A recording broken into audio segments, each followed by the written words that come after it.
I already talked about this a little bit during one of my live streams the other day, but the whole beginning of the trip started off like kind of rough, to be honest, because like I said, I was already super sick. And for anyone out there, that's been sick before, which is everyone, there's like a certain cold you get where your whole body becomes sore. You know what I mean? Like your joints start aching, and like your back hurts, and like any injuries you've had before start like throbbing and shit like that. So I've noticed this before, like sometimes when I get sick, my whole body becomes sore. And on Friday when Riley and I were heading to Hawaii, I was definitely like feeling hella body pain.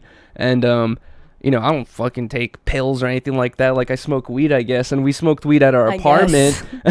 We smoked weed at our apartment before we took an Uber to the airport. And so that was like an hour. By the time we got on the airplane, I was already 100% sober. So the whole 5 hours I was sitting on that plane, it was just like complete, body pain with no, medical, pain relief, I guess, or whatever it is. But it was even worse because I got our tickets through Expedia.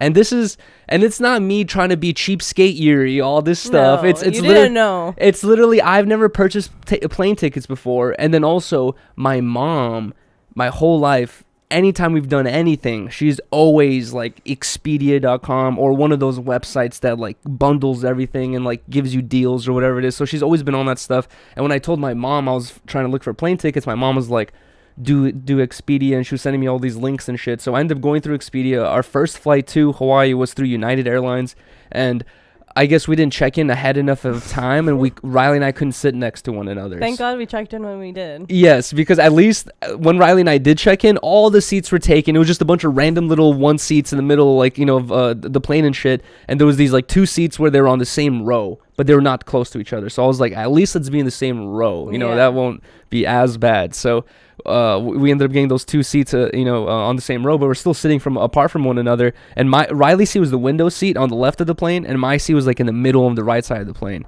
And I talked about this on stream. When I went to Texas to go meet up with Ice, like, a month ago or a month and a half ago, I was flying by myself, and I grabbed the window seat, and I also realized that was a mistake. If you're flying by yourself, grab the aisle seat. Fuck the window, dude. Who cares, man? Who cares about watching the plane take off and set? It's so much nicer to be able to go take a piss without bothering people. You know what I mean? Like, I'd rather be the dude who's like, all right, go ahead, wake, like have them wake me up to go take a piss, rather than me tapping on someone's shoulder like, please wake up, can I go take a piss? Like, it's so annoying. So I'd rather have the aisle seat.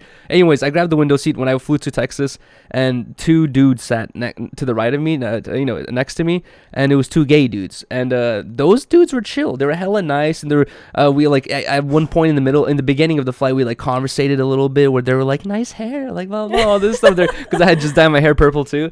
And then we were just like talking, they were like asking like, why'd you dye your hair? And I was like, oh, I was on stream. I was like explaining all this shit, and then we like talked a little bit, and they were so cool, so chill the whole time during the flight. If I had to get up and use the bathroom or anything, like, these dudes had like they were like working the whole time on the laptops or something, but they constantly had like coffee and laptop out, all the shit. And every time I asked them to move, they were like, oh yeah, no problem, let me put everything away. And they put all their shit away every time, like no complaints at all, just to let me go use the bathroom. But this time when Riley and I were flying to Hawaii, I sat down in the middle, and I was kind of hoping like I was thinking, like, I'm sitting in the middle, so these two people sitting next to me probably don't know each other. 90% chance. If you guys did know each other, you would get seats together. Why would you get seats apart? You know what I mean? That doesn't make sense, unless they were hoping that no one would sit there and they could put their bags there or something. Yeah.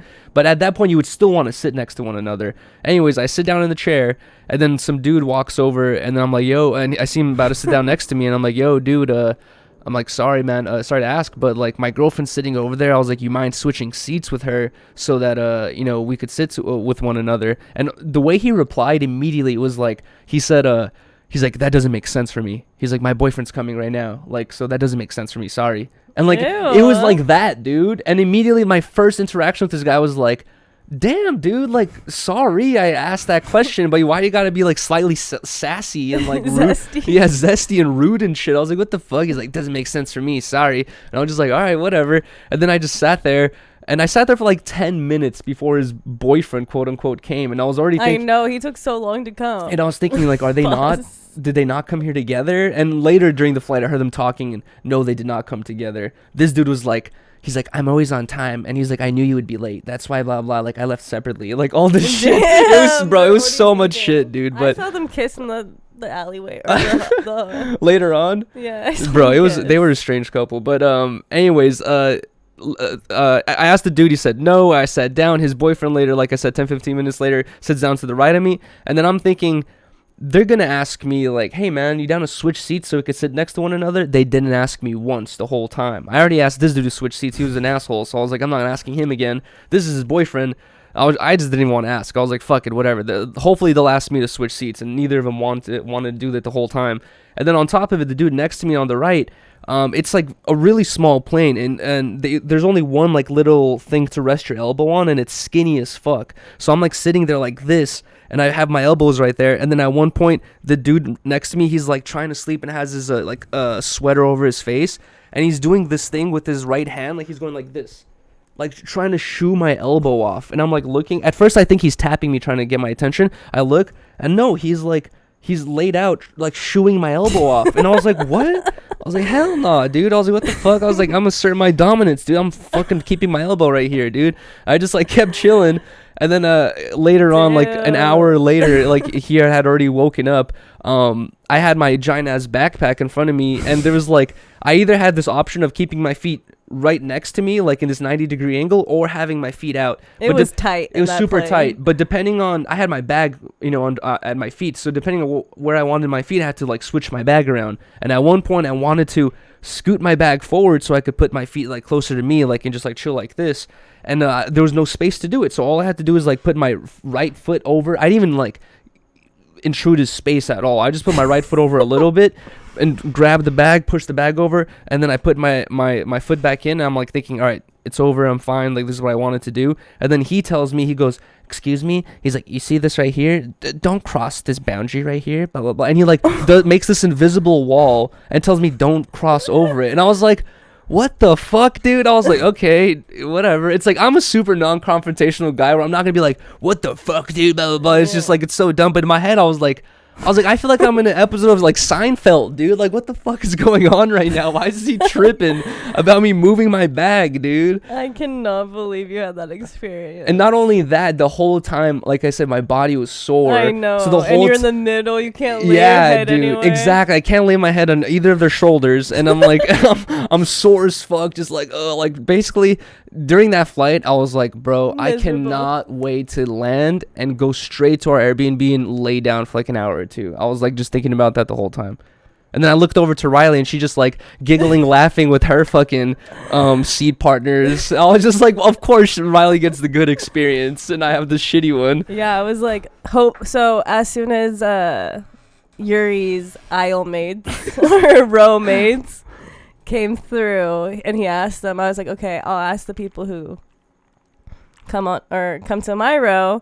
But if it's a couple, then I'm not going to ask them because it's going to be like pointless. Mm-hmm. They're not going to want to separate either. Mm-hmm. And it was like this old cute little couple that came to my row. So I texted Yuri. I was like, can't ask them to move. Sorry. Because I had texted you. I was like, can you ask your seat partners or whatever? And then you replied saying, like, no, nah. I can't. It's bad. But they were so cute. Like, they were just joking as soon as they got on the plane, like, about crashing. Yeah, you said they were joking about crashing? Yeah, he's like the little safety pamphlet thing that they have behind the seat.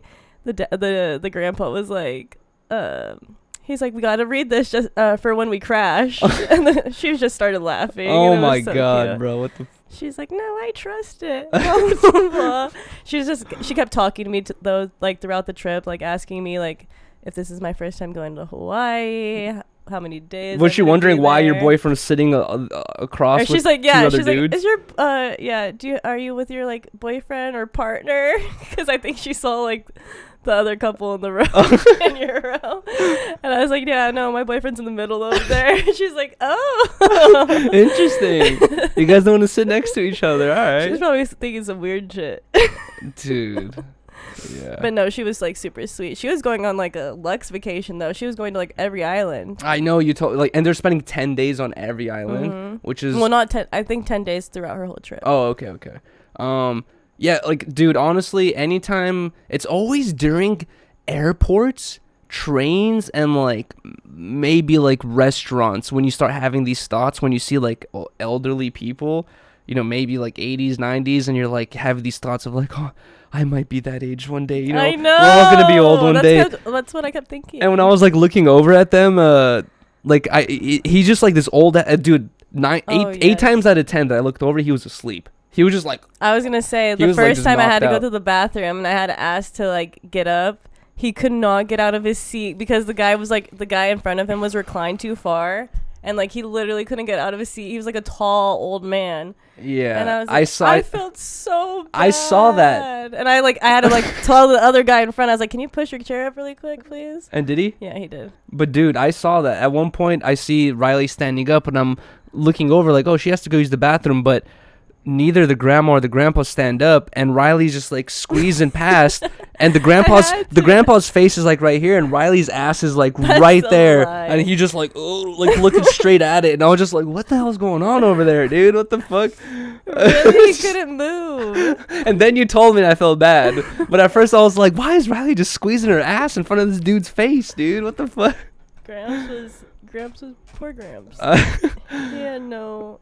But when I was looking over them, because I saw there were a couple too, I just kept thinking like, dude, like at one point it could be me and Riley just fucking old as fuck sitting on this plane to Hawaii because this might be our last trip ever. Like, oh my god, bruh. No, they have plenty more years.